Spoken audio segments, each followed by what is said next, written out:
Alli with Mountain Xpress, and I'm talking to Dara Dukes, a singer-songwriter and multi-instrumentalist from Savannah, Georgia, who's performing here at the Lab tonight. And we're going to talk a little bit about his new album, Thugs and China Dolls.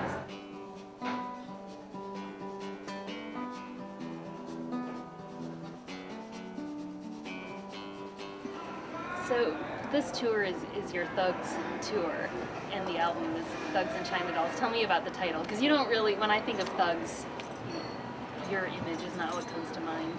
It's funny, people keep asking me that. It's a really hard question to answer, but that song in particular, it just kind of popped out. I mean, it's really mostly me talking to some kind of imaginary innocent.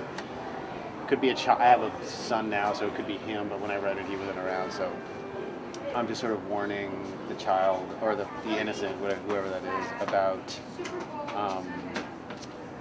things in the world that will mess you up or try to take advantage of you. So, and that's kind of metaphorically represented by thugs and China dolls. Just people who are trying to manipulate you or harm you in one way or another. That includes, like, you know, bad music and, you know, music at the shopping mall is a line from it and stuff like that. So.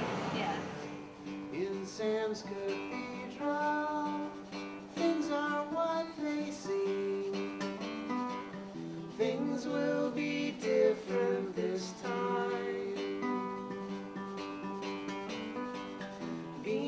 So you've lived in a lot of different places around the country, and in each of those places it seems like you've been involved with a different sort of creative arts, writing and theater. And now that you're in Savannah, you're doing music. I'm wondering if there's something about Savannah that specifically lends itself to being a musician. And I don't know that it specifically lends itself to being a musician per se, but it's definitely a place where inspiration it's rife for inspiring and creative. It's a very weird place. It's very beautiful. That's sort of the first layer. It's the first thing you see. It's physically extraordinarily beautiful, and there's a ton of really interesting history. There's also culturally, people say because it's a port town, it has a high tolerance for eccentrics, and I don't know if that's the reason, but there are a lot of very eccentric people there, and the longer I've stayed, the more layers we kind of find to pull back, and there are a lot of interesting stories and a lot of weird people and a lot of good and bad things there. And I've written several songs. And one of the songs from the new record, Old West Broad, is specifically about Savannah and race and the way that plays out in Savannah and the Old South and stuff. So I don't know about music in particular, but definitely there's a lot of stuff that hits your brain. It's a creative type of subject. Savannah's a good place to be.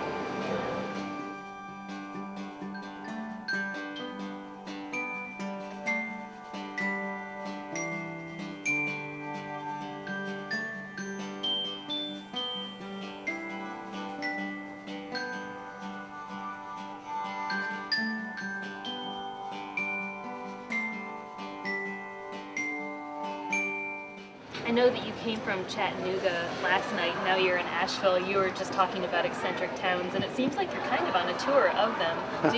Do you like to, do you kind of seek out places where there's characters or places that have a lot of character?